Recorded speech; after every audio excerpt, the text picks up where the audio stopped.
John Carpenter made Halloween in 1978, which was a big surprise hit.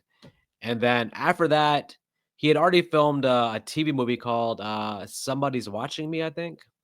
So that came out in 1979, even though they filmed it Sounds like a before Halloween. Lifetime movie.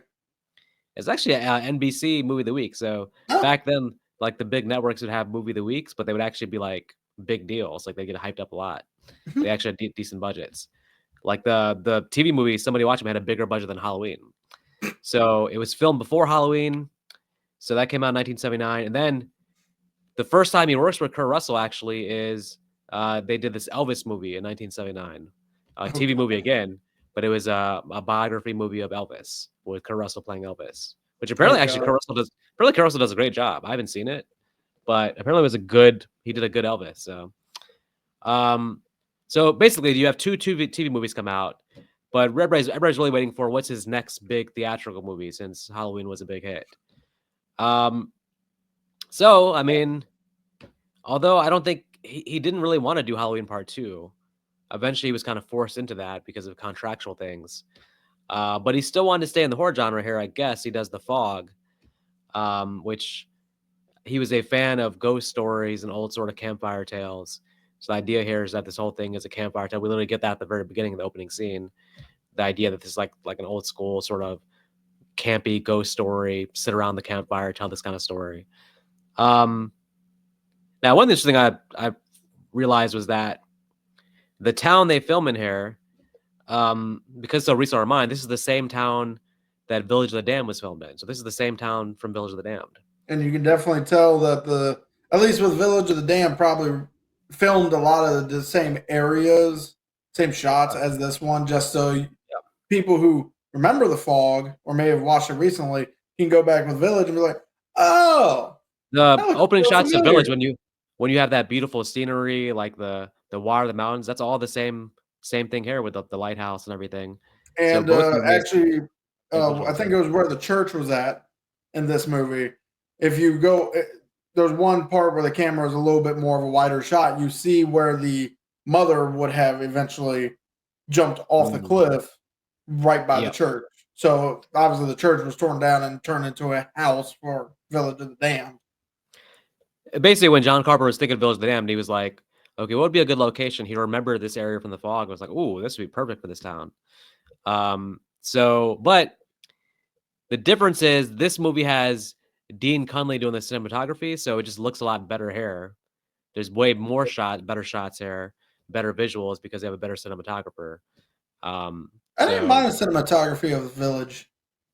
that was okay, but Dean Cunley has a certain look to his movies. Like I love like everything John Carpenter does in the 80s. It feels like it has this look. The movie looks like this. Like you could watch this, Halloween, Halloween 3,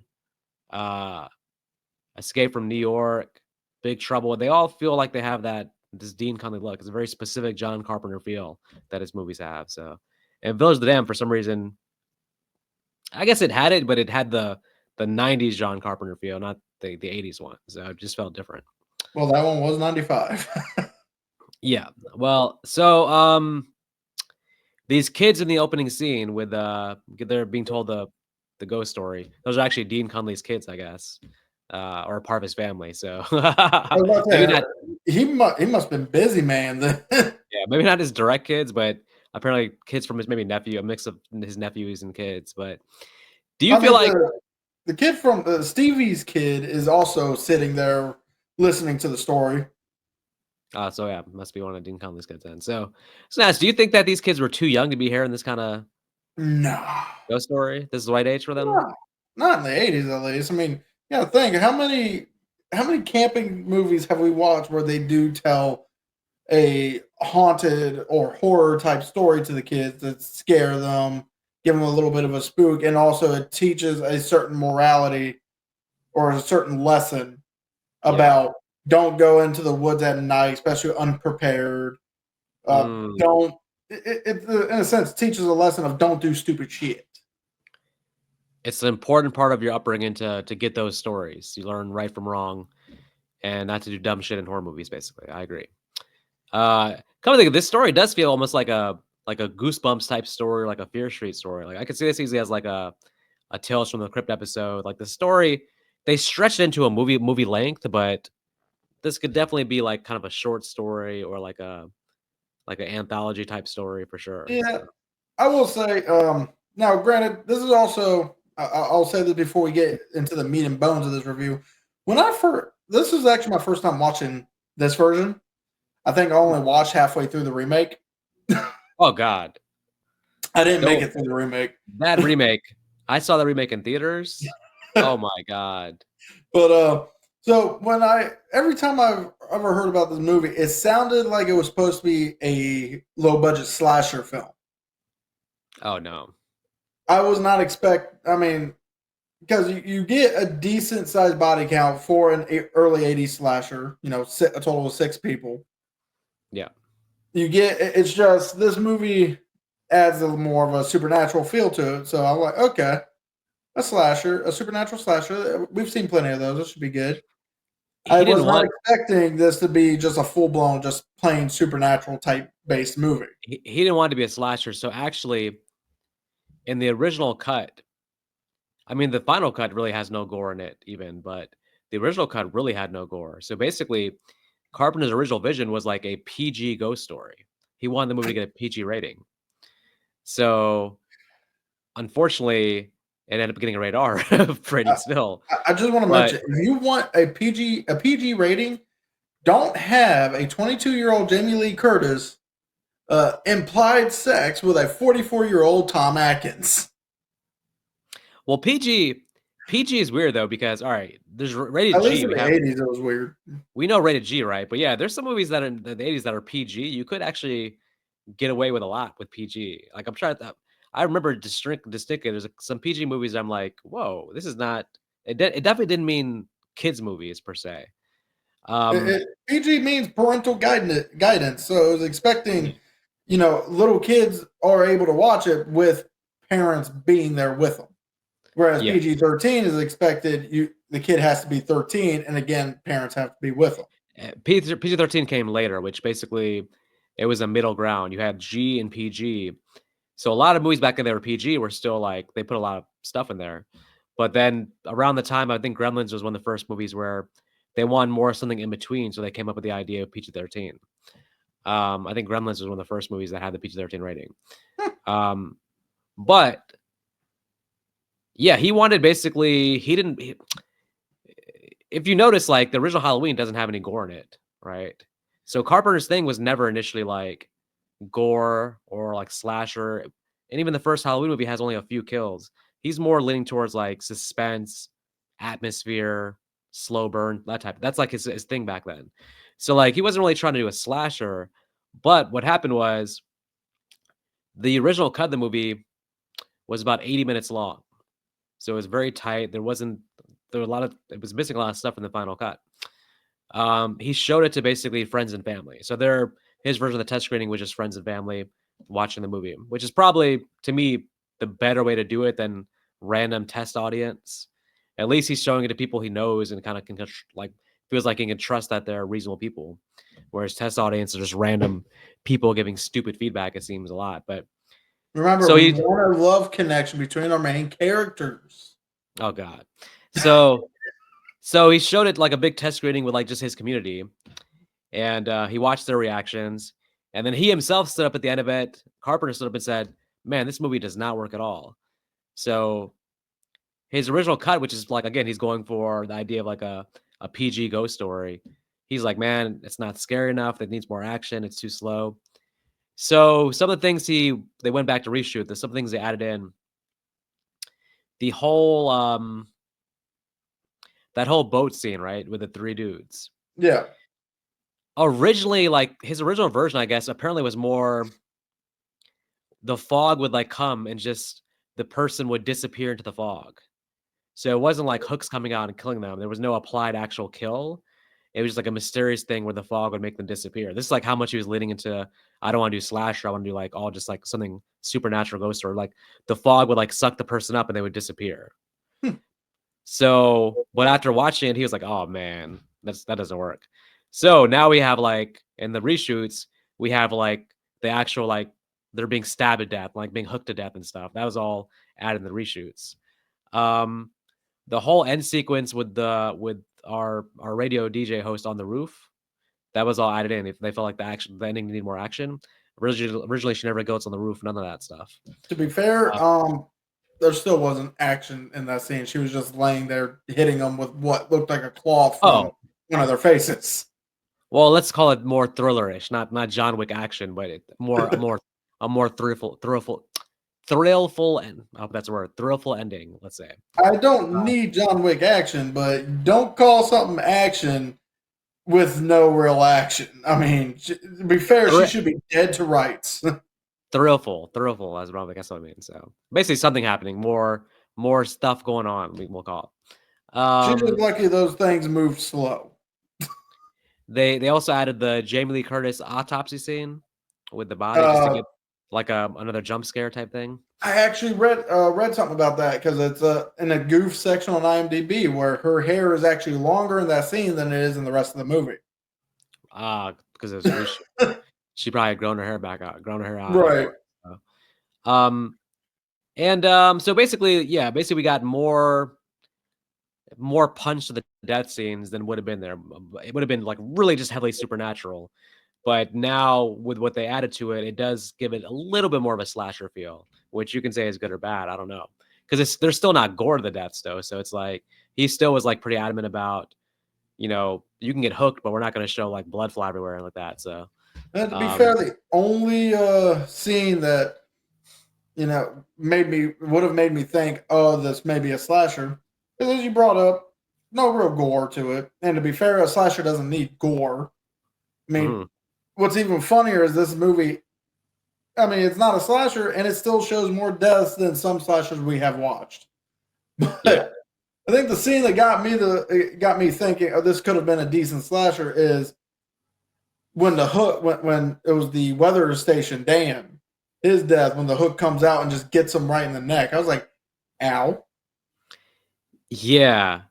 That was implied to be very painful. A lot of these deaths were very painful, it seems. Well, maybe not Al's death on the seagrass because he just got stabbed straight through the chest. I'm sure he felt some pain until he died, but I don't know. Better than the rest. Looked pretty bad to me. Well, yeah, not as bad as everybody else, but that looked bad to me. Yeah, I think you have to weigh the idea of with death scenes. There's different strategies you could do. Like if you have like very quick deaths that don't have any suspense leading up to it, it's almost like that's not satisfying. If it's too quick with no good suspense, then the other side is heavy suspense, but then not a great payoff. So I'd still rather have like a suspenseful buildup with not the great payoff versus something so quick that comes out of nowhere that there's no like suspense to it. So I think his thing was more like build up the scene and then whatever the payoff is, the payoff, but the joys and the watching the build up to it, I guess. So yeah, basically, so he basically beat up the runtime from 80 minutes to I think this is a little bit over 90 minutes now. Yep. And but still, it feels pretty tightly paced. Every scene feels like it matters to the story. And there's not a lot of the good thing John Carpenter movies. Usually, there's not a lot of filler. Usually, every scene has a purpose. So I'm guessing Damon Leone is not a John Carpenter fan. So he did not study the art of every scene having a purpose. Oh, come on. The first Terrifier, all scenes had a purpose, just wasn't to a story. The only one that's like reasonable length is the one that doesn't have any story at all. What the hell? The second one definitely had a lot of filler in it. I will give it that. The third one probably could have done with more filler with some of the things. No. Because the pacing of that one just off, but ripping out pages and not rewriting something definitely adds to that. Yeah. So this movie has a lot of familiar faces. We can say that John Carpenter is famous for also always recasting the same actors. Yeah, you got Tom Atkins, Jamie Lee Curtis, Nancy Loomis. Do you notice when the guys on the seagrass, is that the boat? Yeah. It was the guy who would go on to be like the homeless dude and also he's like the the janitor in Village of the Damned that the kids Oh, throw off the roof. but So he doesn't. this is his first Carpenter thing where he would go on now to be like in like 10 Carpenter films after this. So Thing is, we don't get a clear picture, a clear look at him because it's so that scene is dark. It's as you brought up, supposed to add to the suspense. his voice is pretty like I know his voice very well now though. And yeah, he doesn't have that voice in that movie. In this movie, If you watch it again, you'll be like, oh yeah, it's pretty obvious, yeah, because he does have the voice, and then you get at least one close up on his face. I'm like, oh, that guy, yeah. The his other wife one, seemed pretty upset that he's dead. oh yeah, the other one of his main staple actors just died last week. Oh no! It The was actor that played Sheriff Brackett in the original. no, No, okay. although I think he did pass away already though. I He thought passed away a didn't couple they years get ago. the original actor to also play in the remake trilogy? Yeah, I think he passed away right after that though. Oh no! Brackett, I'm pretty sure he's gone. No, I'm thinking of the guy that's the dude in Village of the Damned who like who flew into the big gas tank thing and exploded. Remember? Oh, okay. Yeah, Yeah, yeah. The older he guy was who we. he's briefly in the Mouth of Madness. He's also in They Live. He's in a bunch of Carpenter stuff. So he just passed away last week actually. So I saw the article and I was like, damn. So and I believe the guy we're talking about probably already passed away as well.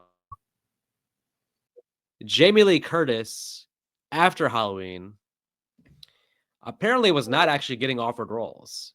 So it wasn't like Halloween was some breakthrough and then she was suddenly a big time Hollywood actress. That wasn't the case. It So was Halloween that gave her spunk. which one? Halloween 2. No. No. For Hollywood, it was Trading Places with her and Eddie Murphy and Dan Aykroyd because that was her first sort of mainstream thing. She was kind of stuck in horror for a little bit, but Well, I it guess wasn't what she wanted to do. So, granted, back in the 80s, horror was very disrespected genre of movies. oh yeah. So Carpenter basically apparently like the word is that basically Carpenter felt bad that she wasn't like blowing up, so he basically like made a role for her in this movie just to like get her like back into movies and stuff. So and I think after this, then she started doing like Terror Train, Prom Night. I think all those things actually came after this, I believe. But So. I just got a question. Did she need to sleep with a 44-year-old Tom Atkins? Well, Tom Atkins is a pimp in all these 80s horror movies. So, I mean, if you need to get the girl, then Tom Atkins is your man. Because you think about Apparently. Halloween 3. What's the other one? He's in what? He's in Night of the Demons or whatever. What is it? Is that the one? You know what Nah, I'm talking about? not of the demons. I can't remember which. Night of the Comet, maybe something. Probably that one. It's been a Yeah. while since I've seen Night of the Comet. That I can't remember Jack Diggly Doodah about it. I remember him being like in a house with like a shotgun or something, but I don't remember the context beyond that. So maybe that's a movie I have to actually watch. But Tom Atkins was definitely a horror staple in the 80s. And He was a playboy in them too. I mean, this man was just putting in work. Just any actress in the movie, Tom Atkins. But I feel like Tom Atkins too is like maybe I'm wrong here. I don't feel like you see his kind of actor in today's movies. Kind of like seems almost like middle age, but still like strong enough to seem like he can be like the leading man and like do action if need be. But kind of that in Um, between where it's not also not like not a Chad in terms of like Hollywood looking. He just looks like a normal guy. I don't know if you do see that you in not Hollywood know anymore. Jason Statham? Come on now. Jason Statham looks like he looks like a damn like a Chad. Come on. Jason Statham is probably has like a six-pack abs and Still middle aged though. Still doing the action movies. The only difference is they're cutting out the I whole he's sleeping I with every young girl that shows up on him. I feel like you missed my entire point. I wasn't just saying old person. I was saying that look, that sort of dad bod, middle age, every guy look that but still like can kick ass or still be your leading man. It's like they don't So cast David us. Harbour got it. David Harbour. Now you're getting it. Are you went straight to this old person. Like Statham is the opposite of Tom Statham ain't that Atkins. old still. It's like Oh, what, early what? 50s? Then what point were you making? I don't understand at all. Then Statham has like no connect, like not even. There's no similarity between Tom Atkins and You Jason just Statham at brought all. up, I don't know any middle-aged person who could do I said, action drink and some, drink some Mountain Dew, right? I said I'm middle aged, but the main thing is more like the everyman, again, normal looking guy, the guy that could live next to you next door and like kick ass. Statham looks like somebody who you just see him and be like, oh, he's a secret agent.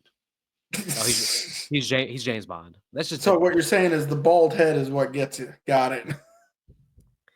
You just want an excuse to talk about your favorite actor, Jason Statham, all right? I know what this is. Oh, no, he's my favorite actor. I thought Tony Todd was my favorite actor for a while there.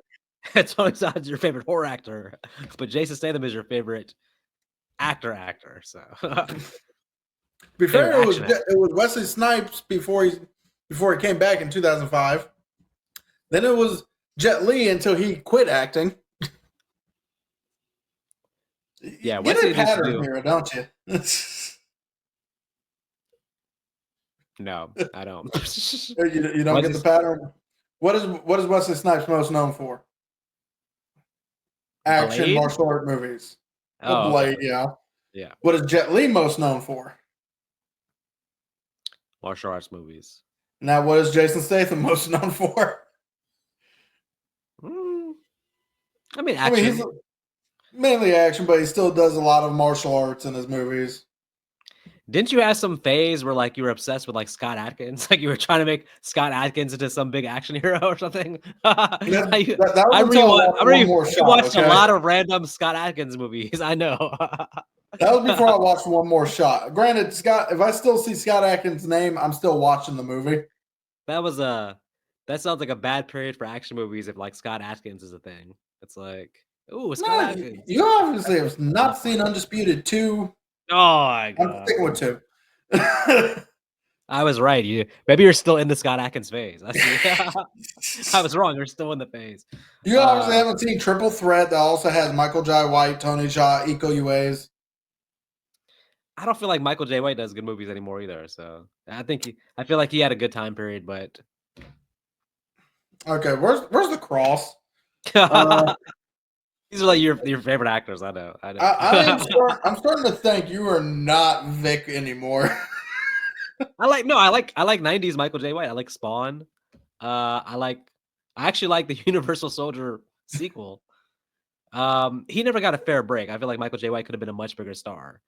But in terms of like 2025 Michael J. White, Just don't watch One More Shot, okay? You'll be fine. I'm probably not clicking on that play button for Oh, the I would. 2025 Well, Michael J. White. Scott I actually Atkins. have a movie of his currently saved on my Prime Video I need to watch. Oh, props to him. Always Mel Gibson. If I see Mel Gibson, I tend to push play. Man, he had a movie I just watched like a couple months ago where he's like a radio show host. Speaking of I have that one saved. It's where I think somebody who wants revenge on him kidnaps his family, I believe it is. Yeah, I think the ending's gonna piss you off though. So damn. I want to give it away so bad. I'm not going to though. No, don't, because I do plan on watching it. Okay, but it's a fun movie to watch. But actually, watch it and let me know if you can like halfway through. Let me know what you think the ending's gonna be, and I can just be like laugh at like, oh, he's so far off. I didn't know, but the ending kind of pissed me off a little bit. But anyways, can we get back to the fog now?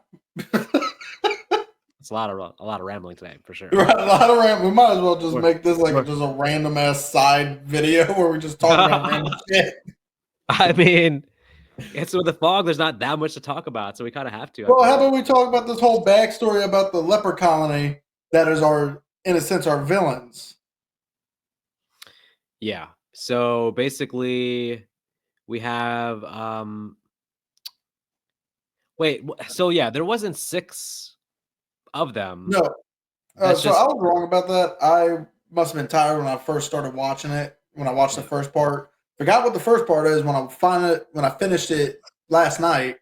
But when I Mhm. rewatched it today, I picked up on everything that I missed. So All right, you can explain this to us. there aren't six pirates that I originally thought. It's six founders of Antonio Bay. Those six founders started a campfire in hopes in order to lure our ship of leper colony, which had a rich man on it, Blake, into crashing on the reefs, and Mhm. then the six founders went and took the gold to build the town. Um, there we go. The 6 people that die in this movie, we know that Blake is, um, a descendant Blake of is the villain. Blake is oh, the the the no the pre Father Malone, Post Father Malone Malone. is a Post Malone is a descendant of one of the people, right? Yeah, he's the only one that's a descendant. Because I heard the backstory finally, and I was like, okay, so why don't they just go after the descendants of the founders? Why just kill random people? So IMDb on the trivia, they do make the claim that supposedly all the deaths are all descendants. Then why did they go after Stevie Wayne? Because if you listen to her, it doesn't sound like she grew up in Antonio Bay, so she wouldn't have been a descendant. During the whole climax, right when the Blake was grabbing a hold of the cross, they Yeah, were about to grab Liz, Jamie Lee Curtis, and pull her out the window. So there's no way she was a descendant because she's not even from the town. yeah, yeah. And I feel like IMDb is reaching there because you're right. It would seem too random the people they killed for them to be descendants. no, it was all just matter of you're there, so we're going to kill you now. Yeah, And I understand maybe these ghosts just don't care as long as they get the 6 kills. That's what the movie does imply. And maybe it's the fact that the ghosts won't know who are the descendants of the six founders. yeah. In fact, the only reason the father was targeted is because he told Blake straight up, I am the grandson of the person that did this to you. Hmm. Do you feel like do you feel like the movie should have saved some of the deaths for more meaningful characters? Like we do get like 4 of the 6 deaths are basically complete randoms. Dan. So I guess the I'm giving Dan credit, him being at least he's an established character in the movie yeah, Mrs. before he died. Cobritz. I mean, Not enough screen let's time. face it, no one wants to see an old lady die. But Like that whole I would church thing say at the end. I mean, if you had more, they had saved some of the deaths for that end, maybe more impactful. I feel like. like maybe have the old woman kind of in order to keep everyone from dying, she sacrifices herself also so she could be with her husband in the afterlife, if you believe in that. Yep. Uh, and yes, Father Malone dies at the end, but at the same time, did we? I mean, did it really matter that he actually died at the end? What is What them killing the 6? What do they cop? What happens then? They just go back to their So to be ghost fair, land. I do have a question about this movie, and the first thing I got a question about is why did these spirits wait 100 years? Like, were they not angry at first to become angry spirits? I understand maybe waiting 5 years to gain some power, Yeah. but because Well, I obviously mean, you can't say they're waiting for the fog because they're causing the fog. if you want to get though very deep about it, though, it's like in the spirit realm, maybe they don't really process time that same way. Maybe it's not 100 years for them. You could say So that. The other thing you that could say is I feel like probably this movie could makes have. sense. I doubt, like in the ghost realm, that they're like a slave to our man-made construct of time in that same way. So That's true. I was just hoping like maybe in the special features you watch, maybe it's come to find out. No, this happens like every 10 years, or 6 people get killed. the reason you can't do it like that way is because I feel like The town would know all about it. this feels like these people have been in this town a long time. Yeah. sometimes when you do that, like that whole it happens every 5 years, it's like, yeah, the town has to be very aware of it then. But they have to be, like, completely surprised by this fog for this movie to work. Now, interesting about the fog is that, I mean, this is 1980, so they really like the remake you watched, that was probably a lot of bullshit CGI fog, but here in 1980, all the scenes with the fog, that's all actually, like, in camera, practical effects had to be done on the set, basically. So there's no, like, computerized fog added in here. So that's at least kind of impressive to me. Just the scenes with the fog, knowing that it's actually really happening, makes it a little more fun for me because like the actors can actually react to like actual real things. So now they had to do a lot of tricks to make that happen. And Right. I'm about to say, the how in the world did they make it happen? Because no, it's there was only one time when they filmed on a stage, on like a sound stage or whatever it is. yeah. So, what did they do, like for the overarching shot of the fog coming in off the coast? I didn't actually get to that part of the documentary, unfortunately, yet, but but I did hear that the guy said the cinematographer said that they had to be very conscious of the weather because like the slight amount of wind would blow it all away like into a different direction. So that the wind had to be kind of working with them. Um, he said that a lot of they made it on the reshoots. They did a trick they did was that they did a lot of shots where they had the fog and just one person in the fog, like say one person with a hook, right? Mhm. So and it would be he was like a super low budget because it would be just John Carpenter with his camera, and then it would be like one person in the fog. So just two people on set would do it. So then they would use those shots for different things, like when you have the false thing of Tom Atkins when he's with Jamie Lee Curtis, and then they come to his door, and he goes to answer the door, and then they disappear. They basically that's two different things. Tom Atkins never on set there with that with the actual thing outside. The thing outside was all just like a in the reshoot added on. Huh. Um, Okay. so and then they also struggle with finding actors to actually play the pirates because it's like they wanted them to move in a very like slow, ghostly way, and not you just couldn't throw anybody in there because like it couldn't like be like a normal walk. It had to be like a very choreographed kind of like look scary type of thing. So they said in some scenes it would just be like Carpenter himself would do it, or like Tommy Lee Wallace would do it, because it was like they knew from Halloween that like the ghostly person has to move like a certain way to get the effect. So um yeah, no, I'll have to do more of a deep dive on the damn how they did the fog, but and it's again, it's not like I don't think they had like smoke machines, so I don't think it was like that simple, um but yeah, just But being completely practical is impressive to me. So right, but there is some definitely a lot of some goofs in this. The major one I noticed, mhm. and I read on IMDb, it's there to make sure I'm not losing my damn mind. Was when they cut the phone power.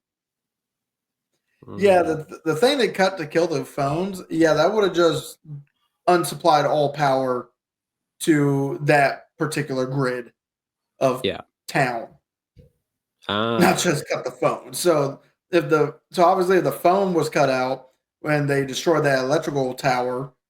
mm. Yeah, so would the lights in that lighthouse, that bar, I'm assuming that that was connected all throughout the town, so the whole town would have lost power right then and there.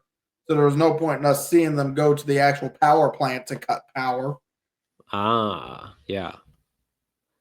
I found myself so between the two, like obviously in 90 minutes, the movie's like cutting back to different characters all the time, but I found myself most interested in I'm losing her name again. Stevie. Uh Stevie's character. I was most interested in her side of the movie, basically. I thought it was the most interesting. You could have, in my opinion, done a whole movie with just her at the lighthouse as the radio show host and the fog coming in. Yeah, that could have been the whole movie to me, and you could have found a way to make that interesting. Um, so The only reason I say no to that is because then all we're gonna get is people possibly like calling her up and explaining what's going on the outside. And I don't think that would have worked in the 80s. You know, Mm. because in the 80s, you're getting movies like, you know, you had Halloween the year prior. You have, was it, I believe the first Friday the 13th was supposed to be coming out around then or the very next year. Yeah. Oh, that year, basically. Yeah. Yeah, we got so many different horror slashers that had different actions. You even got some. I'm sure you even got some ghost movies with a little Yeah. bit more suspense and action. That just being stuck in a lighthouse, yeah, it has a claustrophobic feel. It kind of cut off from the world type feel. Yeah. But I still don't think during that time that type of movie would have worked for the 80s. Yeah. The audience is expected for sure more of a slasher feel, but if he wanted to lean heavily just into like the ghost story feel, I just feel like you'd only need the slasher elements. But that said, we do get enough of her, so I feel like satisfied when we get there. I feel like she gives a good performance. Her radio voice actually, she perfected that voice for the movie. She didn't actually have that voice, obviously. That's not her real voice. So that was just for that purpose. Yeah, Um, yeah, and then I'm definitely fine with following Tom Atkins for the movie. Jamie Lee oh yeah, Curtis. I mean, you mentioned that she originally would not have had a role with this movie originally, and you can definitely tell yeah. that she was just there to be there. It's She not didn't. it's not like her other horror movies. It's not like Prom Night or Terror Train. You can't go in the fog being like, oh, Jamie Lee Curtis horror movie. She's really at most a side character. She really doesn't do anything. And yeah, so it's like it's her least involved horror movie, I would say. Like I said, it's definitely separate from like Terror Train, Prom Night, where she's like clearly like the main character. Which is funny considering the fact she was never a target in Prom Night. Oh yeah, yeah. Um, she's the main character because of that dance scene in Prom Night, I think probably. So, uh, but yeah, yeah, she's kind of although cool for her though, she gets to like so the old lady in the movie is her mom, Janet Leigh, so she gets to act with her mom here, which is a cool thing for her. Um, yeah, I mean, like I said, again, I hate to say it, but I don't hate no one, not that I hate to say it, but like I have to say that Tom Atkins does have a certain charisma that you just like watching him on screen. Like I don't know, like I don't know if he only did horror movies. I have to look at his IMDb and see what else he did, but He was in Lethal Weapon. That's not a horror movie. oh yeah, okay. Yeah, but he's probably for me one of the more watchable actors. Like said, he has a certain every man everyday quality that really shines on screen. But I do feel like for me, I think I mentioned this before. Like, yeah, you it's okay to have that many characters, but for 90 minutes, you could have maybe consolidated to a couple less characters. I feel like, especially Like, if you weren't gonna kill anybody off, really, then it's like you really didn't need everybody. I don't know, but yeah, like the old woman, Janet Leigh, and Nancy Loomis. They could have been just a one scene kind of thing. The father yeah. had played a little bit more of a role, but again, he Oh, didn't really you need got him you throughout the movie. no, I'm cool with the father. I think the father's like first of all, I think the actor is a great performance with the father, but then he's kind of like he kind of ties the story because he's involved. He ties the story together in a way. I think you need him for sure, but just him, Tom Atkins, and then Stevie, I think is enough. But we get a lot of spread outs. I mean, you get some stuff with Dan, but that's because they want to build him up a little bit before killing him. Yeah, he was connect. He was at least connected to Stevie, which makes sense. Yeah, Uh, but again, like Janet Leigh and Nancy Loomis could have been just a quick one-off scene yeah, because I mean we didn't need them all that much. We didn't even need the whole party scene that we sort of mhm, get. yeah, So when I first saw the scene, saw the fall coming in, I was like, okay, those people might want to get the hell out of there before something happens. So I thought it was mm, going to not be a bloodbath, but that would have been a good shock to the rest of the all those extras. And then yeah, find out no, they're just gone for the rest of the movie, even though they're still outside. They would have been easy pickings for that sixth kill for these spirits. yeah, yeah. If they wanted to make it interesting, be like, okay, they have to kill 10 people, then you would have to throw in some more stuff there for sure. But then Um, it would have to be a slasher, like a kill every few scenes or so. Where this one, you get the first three just to get you interested in like the lore and the backstory and the mystery. And then, of Hmm. course, the two at the end to build up the tension for the main characters. Yeah. Someone on well, a couple people on Reddit, interesting description. They call this like I never heard this described this way, but like like something called cozy horror. Like horror, but like a very like soothing, comfortable horror. This movie is all about the vibes and the atmosphere, I would say. Like there is something sort of, I think even the score is kind of like, it is kind of cozy for like a horror film. I will Um say, people who so say cozy horror, I say gateway horror because this is a movie you really could show to like mm, a. I'm gonna. I need to watch my age range here. You could show it to like a 8-year-old up because there's no real gore, there's no real cursing in it. I think there's some, but not a lot. There's the only thing you really get as a fear factor is our villains and the fact that when the mm, fall comes in, that is something to fear because that can be an everyday occurrence in certain yeah, areas. So I'd say yeah, more of a gateway horror. It's something you can show to a person in the younger generation, yeah. not the remake. Oh hell no. It's just like, in my opinion, Pumpkinhead. It's not too gory. The only thing that would freak out a child in that one would be our creature, but there is a lot of Yeah. language. You'd probably have to build that up to like a 13-year-old. Pumpkin, I would still say probably at least like 12, 11, 12, just because that creature is pretty scary. Um, yeah, but I get what they mean though, in terms like this is like, it is kind of like The Fog feels like a perfect like movie to have on in the background kind of thing. And like I do think that the story, a lot of stuff is not great, but there's definitely a vibe, the small town vibe, the scenery, the score, the fog. There's a vibe to the movie that I think elevates it beyond.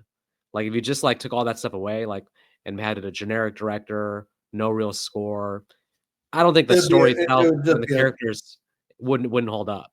Yeah, let's there's face it, a it would just be a run of the mill slasher. Because when yeah. you look, when you hear this kind of movie concept without much context, all you're thinking is, so there's probably like a 6 kills. That's decent size kill count for a horror movie. Just do one every few scenes. Yeah. That's the only problem because, as we both mentioned, I expected one thing, got something completely different. This honestly, it would just be set up if you got a generic director, generic anything. It'd just be a generic slasher, not what we got. And what we got is pretty Yeah. good. It's pretty good, but I think it's I definitely think this is one of those examples of it's more like style than substance. Yeah. So like it's a lot of smoke and mirrors in terms of just like I said, there's like it's a beautiful film. Like I watched it in 4K. I have the Blu-ray. It's a beautiful and watched it with lights turned off. It's a beautiful movie. Like it just looks good. And that score is fantastic. I mean, obviously Carpenter always has a fantastic music score, so it's a fantastic score. But you take away those things and peel back, you're like, all right, well, to me, it does feel almost like story wise more of like kind of the Bloody Valentine thing, where it feels like more like it would have been a good episode of a TV show, but it's stretched to 90 minutes. The story, I don't think stretched is really that you can't stretch it that far.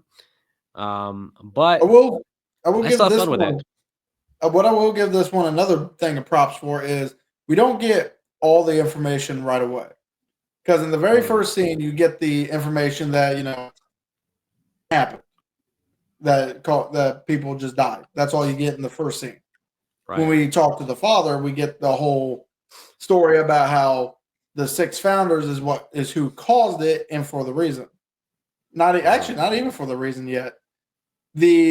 I think the third time they're talking about the same crash is they give you more backstory on who Blake himself is.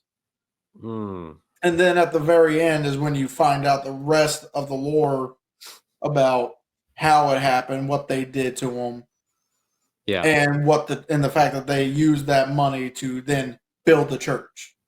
Yeah. So You're I'll right. give it that. You get You have to snippet. pay attention. Yeah. It doesn't just feed you everything at the very beginning. That's true.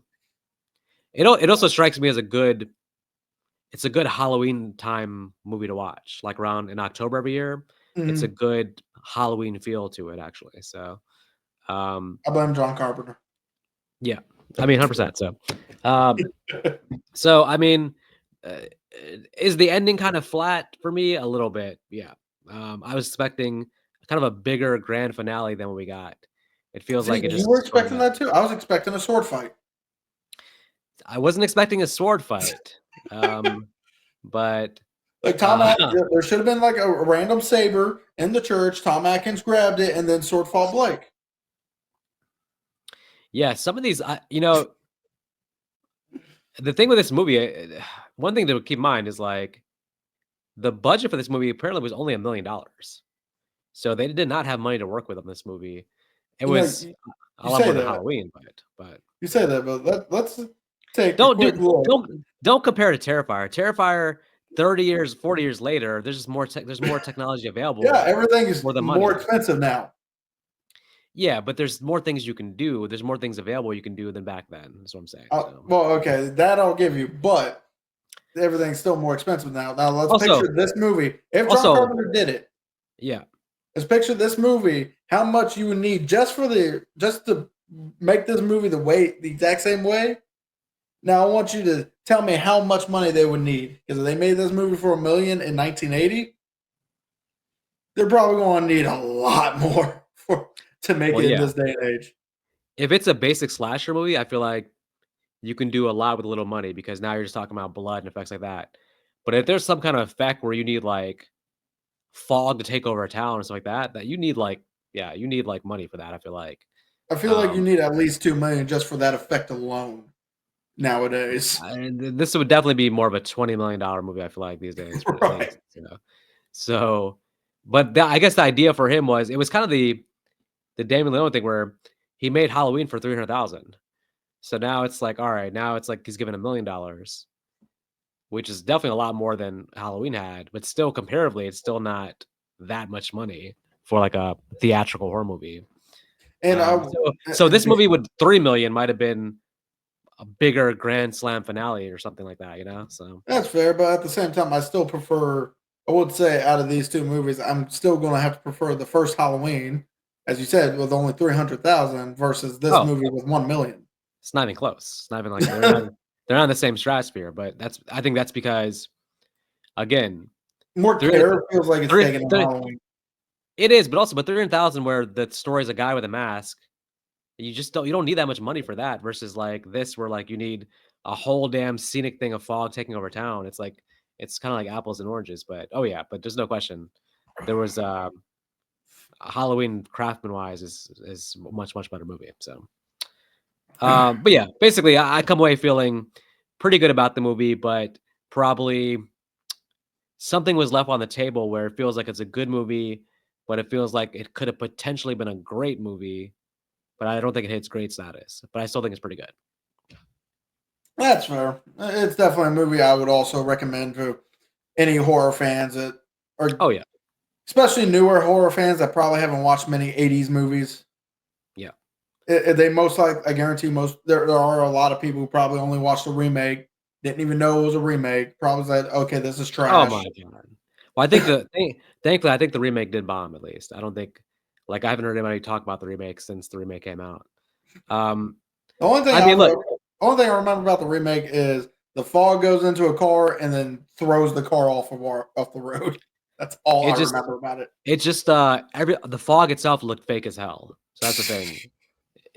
We don't need CGI fog. It just looks terrible.